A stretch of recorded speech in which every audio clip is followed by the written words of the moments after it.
I was going to check the radar one more time to see kind of where it was at, see if it was northeast like I thought.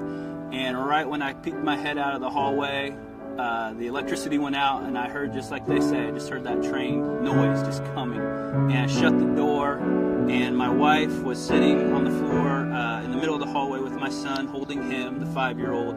And then my daughter was laying on a pillow, and I just jumped on top of her. And basically, right as soon as I jumped on top of her, every window started pop, and my ears started popping, and we were just holding on for dear life.